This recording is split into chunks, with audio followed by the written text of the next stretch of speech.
Assalamualaikum warahmatullahi wabarakatuh. Terima kasih rekan-rekan sekalian. Berjumpa lagi dengan saya, Dewi Mayaningsih. Kali ini saya akan membahas tentang perempuan di masa COVID-19. Kawan-kawan sekalian, masalah yang terjadi di masa COVID-19 ini bukan saja masalah hukum, tapi juga masalah sosial dan ekonomi. Lantas bagaimana kemudian kita sebagai perempuan dapat menghadapi COVID-19 ini dengan sangat baik? Terus ikutin channel Nima Zaita. Kita akan melanjutkan pembahasan perempuan di masa COVID-19 oleh Teh Dewi Mayaningsih SH.MH. Bismillahirrahmanirrahim. Assalamualaikum warahmatullahi wabarakatuh. Kawan-kawan perempuan seperjuangan, pada kesempatan kali ini saya ingin berbagi tentang bagaimana perempuan di tengah pandemi COVID-19. Kawan-kawan yang berbahagia, bahwa hak dan kewajiban perempuan setelah berkeluarga seringkali diujikan atau dihadapkan pada tuntutan secara aturan hukum, secara agama dan budaya. Tujuan perkawinan menurut Undang-Undang Perkawinan yaitu membentuk rumah tangga yang bahagia dan kekal berdasarkan ketuhanan yang Maha Esa. Otomatis bahwa untuk mencapai itu semua perlu adanya relasi antar pasangan, bukan saja perempuan tetapi juga laki-laki sebagai suaminya. Dan kita ketahui bahwa perempuan melangsungkan perkawinan ini adalah salah satunya untuk membentuk keluarga yang bahagia. Tadi disebutkan, apa sih keluarga? Keluarga adalah institusi terkecil di dalam masyarakat yang berfungsi sebagai wahana untuk mewujudkan kehidupan yang tentram, aman, damai, sejahtera dalam suasana cinta dan kasih sayang di antara anggota keluarganya. Dan anggota keluarga itu siapa? Bukan saja suami istri, yaitu yang kita sebut dengan orang tua, tapi juga dengan anak-anaknya. Akan tetapi kawan-kawan sekalian, bahwa problematika keluarga bahkan lebih kompleks dibandingkan institusi perusahaan. Karenanya anggota keluarga selalu bersama-sama, kemudian saling memiliki satu sama lain, sehingga persoalan itu dapat muncul tetapi juga mudah sirna seketika juga. Kawan-kawan sekalian, pada masa pandemi COVID-19 ini mengujikan peran bukan saja perempuan tetapi juga dalam hal ini adalah pasangan, dalam hal ini adalah keluarga, begitu. Bagaimana kemudian setiap keluarga dapat melakukan ketahanan keluarganya? Ketahanan keluarga, kalau kita lihat dalam pasal 1 Rancangan Undang-Undang Ketahanan Keluarga adalah kondisi dinamik keluarga dalam mengelola sumber daya fisik maupun non-fisik dan mengolah masalah yang dihadapi untuk mencapai tujuan, yaitu keluarga yang berkualitas dan tangguh sebagai fondasi utama dalam mewujudkan ketahanan nasional. Akan tetapi kawan-kawan, kita bisa melihat bahwa keluarga sangat rentan dengan masalah internal yang dihadapi mereka. Dan di antara yang saya kumpulkan pada kesempatan kali ini misalnya adalah masalah hukum, ekonomi, dan sosial.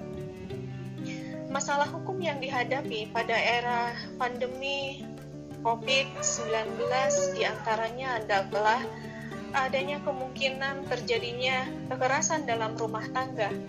Apa sih yang dimaksud dengan kekerasan rumah tangga? Nanti akan saya bahas. Kemudian selain kekerasan dalam rumah tangga juga menimbulkan terjadinya perceraian, dan selanjutnya masih dalam ranah hukum yaitu terjadinya wan prestasi atau ingkar janji terhadap pihak ketiga.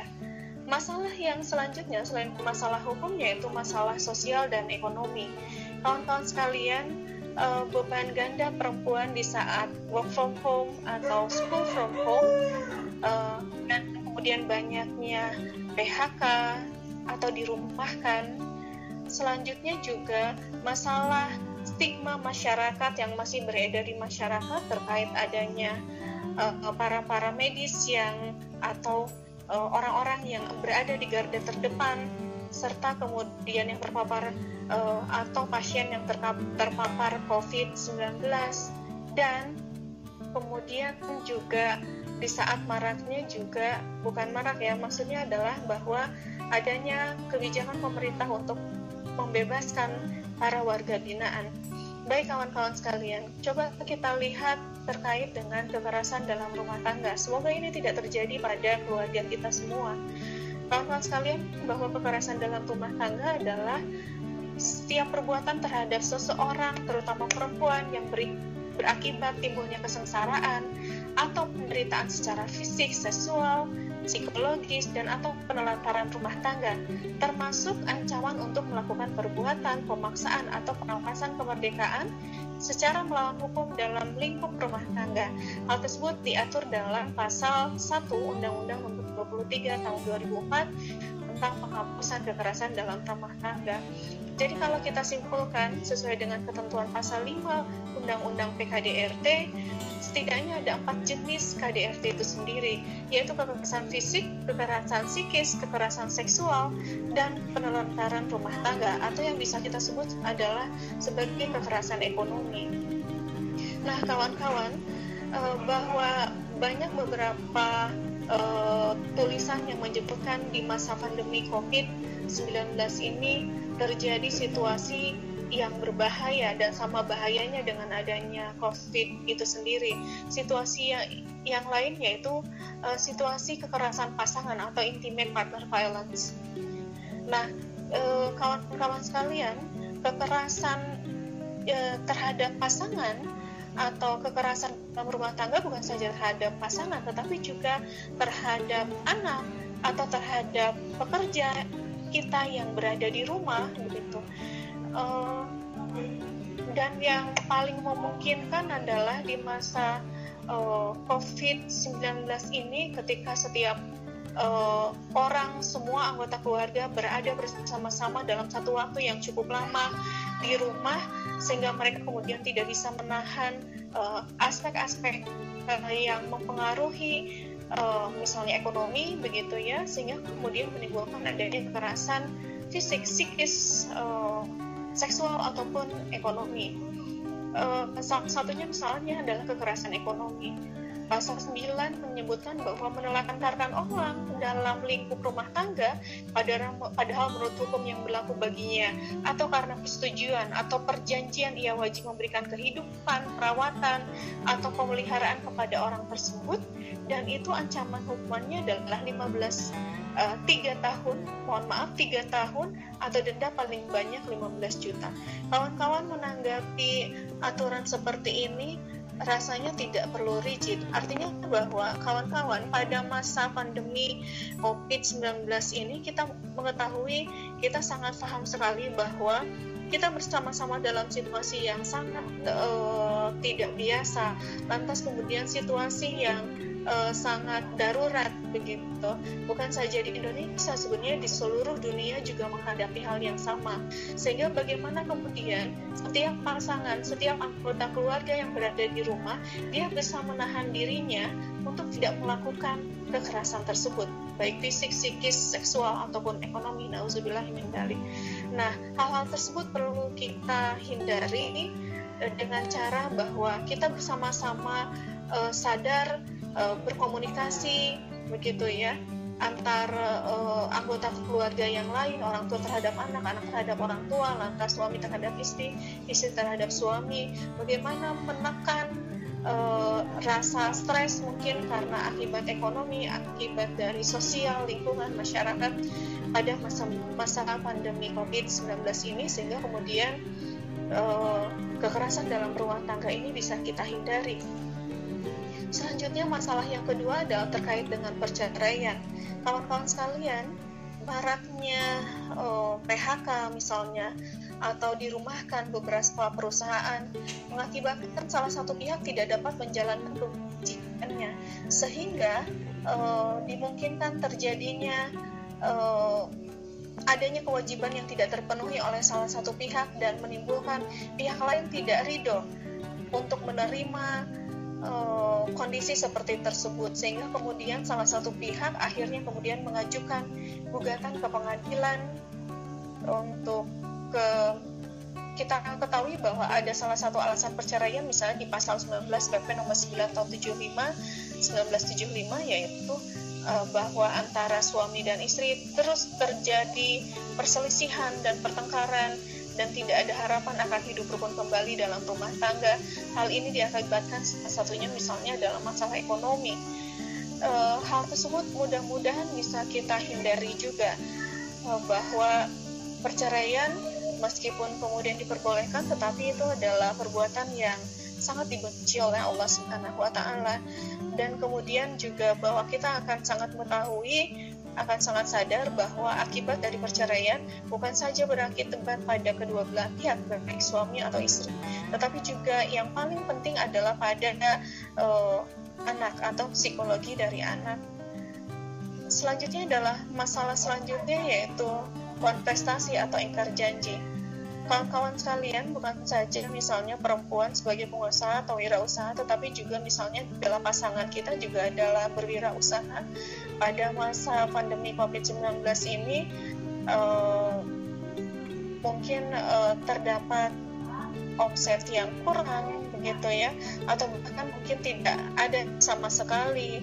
Maka kemudian akan tetapi juga kita juga bukan saja harus melakukan kewajiban terhadap para karyawan, pada para pekerja, pada pekerja kita, tetapi juga pada kewajiban kita terhadap kreditur atau baik bank ataupun non bank. Dan bagaimana kemudian menyikapinya?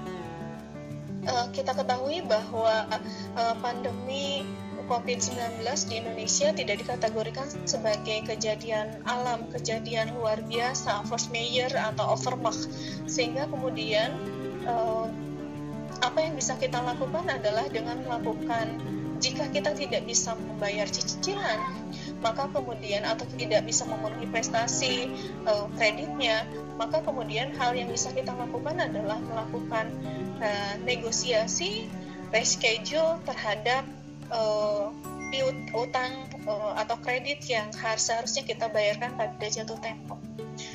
Kawan-kawan sekalian, bahwa masalah sosial dan ekonomi misalnya adalah beban ganda perempuan. Kita ketahui hari ini adalah work from home misalnya, sementara kemudian juga anak kita juga belajar dari rumah. Maka bagaimana caranya memberikan ruang atau membuatkan jadwal yang sangat baik untuk berbagi tugas, di mana tugas yang kita lakukan dengan kewajiban anak-anak kita. Hal tersebut juga bukan saja berlaku pada perempuan yang work from home atau bekerja dari rumah, tetapi juga para perempuan yang masih ibu yang masih juga bekerja di luar rumah sebagai garda terdepan. Nah, bagaimana kemudian berbagi peran tersebut untuk supaya hak anak-anak kita untuk belajar dari rumah juga terpenuhi, kewajiban anak-anak kita juga untuk belajar juga terpenuhi, supaya tidak menjadi beban ganda bagi perempuan itu sendiri, bagi ibu, bahwa peran untuk melakukan pendidikan tidak saja disandarkan pada perempuan atau pada ibu, tetapi juga dia bisa meminta bantuan dari suaminya atau pasangannya, meminta bantuan dari keluarga yang lain untuk bisa membimbing juga anak-anaknya yang sedang belajar dari rumah. Nah, kawan-kawan sekalian juga misalnya kasus yang lain juga menjadi beban ganda perempuan adalah misalnya adalah ketika pasangannya kemudian dirumahkan atau diberhentikan atau PHK, maka sebagai pendamping tentu saja banyak perempuan yang hari ini yang mencari jalan untuk menutupi kebutuhan keluarga dengan mencari soft skill apa yang dia punyai, sehingga kemudian dia melakukan menjual keterampilan yang dia punyai, ya, baik itu misalnya makanan, olahan, begitu ya, atau lain sebagainya. Nah, apa tugas kita supaya beban tadi juga tidak hanya dirasakan oleh si satu keluarga atau perempuan, tetapi juga masyarakat, juga kita sebagai masyarakat ada fungsi sosialnya, di mana kemudian kita juga harus saling membantu sesama tetangga kita, saudara kita, begitu ya. Atau kalau kita tidak mampu untuk membeli, misalnya sama-sama tidak mampu untuk membeli, syukur kalau kita bisa membeli dari teman, tetangga, saudara kita, tetapi juga kita bisa membantu untuk mempromosikan produk dari teman, saudara, atau tetangga kita tersebut. Kawan-kawan sekalian, masalah selanjutnya adalah terkait dengan stigma masyarakat. Banyak pasangan suami istri misalnya ada yang dibebaskan sebagai warga binaan. Di satu sisi, bagi keluarganya adalah sebuah kebahagiaan bahwa anaknya atau suaminya atau istrinya gitu ya dibebaskan dari kewajiban atau dari kewajiban masa tahanan yang seharusnya dia penuhi. Akan tetapi bagaimana kemudian stigma masyarakat kali ini ketika warga binaan tersebut sudah berada di lingkungan masyarakat yang seharusnya kemudian dia bisa diterima dengan sangat ramah untuk bisa memulihkan kepercayaannya kembali untuk mencari pekerjaannya dan lain sebagainya, tetapi kemudian masyarakat hari ini justru misalnya adalah ketakutan karena tetangganya misalnya yang sudah bebas dari tahanan begitu ya. Hal tersebut juga menjadi tantangan bagi kita, bagaimana kemudian masyarakat juga harus sadar bahwa setiap orang pernah melakukan kesalahan dan dia sudah menebus itu semua dengan masa tahanannya. Maka kemudian tinggal bagaimana masyarakat kemudian menerima dan kita juga mensosialisasikan bahwa orang tersebut juga layak begitu ya untuk diterima di masyarakat supaya tidak terjadi lagi kejahatan yang serupa. Masalah stigma masyarakat juga, misalnya kemarin-kemarin kita melihat bahwa banyak para medis yang ditolak untuk pulang ke rumah, sementara dia sudah berjuang sebagai garda terdepan begitu ya, minimal 7-10 jam, ada yang mungkin lebih dari 24 jam dia berjuang supaya kemudian dia bisa menyelesaikan atau membantu masyarakat yang terpapar COVID-19 ini. Tapi kemudian beberapa masyarakat yang masih menolak karena kekhawatiran apa yang dibawanya dari rumah sakit itu juga kemudian tercemar di lingkungan masyarakat. Hal tersebut juga menjadi tantangan bagi kita bahwa bagaimana kemudian kita juga mensosialisasikan bahwa COVID-19 ini bagaimana penularannya, dan kemudian kita juga sangat berbahagia sekali, sangat berterima kasih kepada para medis yang dia sudah bekerja di mana kita masih bisa bekerja dalam rumah, tetapi dia masih bekerja di luar rumah, bahkan kemudian dia sebagai garda terdepan untuk bisa membantu para pasien yang terpapar COVID-19. Dan maka kawan-kawan sekalian, menjadi tugas kita bersama begitu ya, bukan saja pemerintah yang harus membuatkan aturan terkait dengan bagaimana kemudian atau kelaparan, bagaimana kemudian pengaturan tentang misalnya bekerja dari rumah, bagaimana kemudian ketentuan tentang dengan belajar dari rumah, karena belajar dari rumah akan sangat berbeda dengan belajar langsung tatap muka di sekolah begitu. Kemudian aturan selanjutnya adalah bagaimana kemudian pemerintah juga secara terstruktur dari tingkat pusat sampai tingkat daerah sampai tingkat yang paling bawah, misalnya sampai tingkat RT, memberikan satu yang tadi kebijakan tentang bantuan sosial juga itu sampai merata pada seluruh masyarakat tingkat bawah begitu ya, dengan data yang sangat akurat. Lantas juga memberikan saja kebijakan tersebut juga kefahaman, memberikan sosialisasi kepada masyarakat tentang bagaimana penularan dari COVID-19 tersebut, bagaimana kemudian tingkat RT juga bisa melakukan gerakan sosial untuk membantu keluarga-keluarga yang tidak mampu, keluarga-keluarga yang terdampak dari COVID-19 ini, baik secara ekonomi maupun secara sosial begitu. Nah, ini perlu kultur dari masyarakat kita untuk gerakan saling membantu, tidak saja kemudian digaungkan bukan secara terstruktur oleh RT, tapi juga dari pribadi-pribadi kita, dari rumah-rumah kita, Dan yang paling penting adalah bagaimana kemudian pasangan ini juga membangun pola relasi antara suami istri, anak dengan orang tua dengan keluarga, supaya bersama-sama menghadapi COVID-19 ini dengan sabar, dengan keterbukaan, begitu ya. Kemudian hal-hal yang tidak diinginkan tadi yang sudah kita bahas di awal itu tidak terjadi pada keluarga kita. Akhirnya kesimpulan yang bisa kita ambil adalah bahwa bukan hanya tugas perempuan, bukan juga tugas laki-laki, kita tidak perlu saling bersaing dalam kehidupan berbangsa, bernegara atau berkeluarga, tetapi juga masing-masing kita, baik perempuan maupun laki-laki, juga harus dapat membina kerjasama yang saling menguntungkan, baik dari kehidupan berkeluarga, bermasyarakat atau bernegara. Kemudian juga tidak boleh saling mengeksploitasi, begitu ya. Kemudian saling melengkapi kekurangan satu dengan yang lainnya, menerima apalagi dalam masa COVID-19 ini, begitu. Kemudian membuka komunikasi yang baik, dan kemudian bagaimana kemudian kita juga di masyarakat, bukan saja di keluarga, juga mengungkapkan hal-hal yang baik dan mendorong kebaikan umat manusia. Terima kasih, hanya itu yang bisa saya sampaikan. Wassalamualaikum warahmatullahi wabarakatuh. Demikian penjelasan perempuan di masa COVID-19 oleh Teh Dewi Mayaningsih SHMH. Selanjutnya bila ada pertanyaan silahkan komen di bawah. Dan jangan lupa ikutin terus channel Nima Zaita, like, share, dan subscribe. Terima kasih.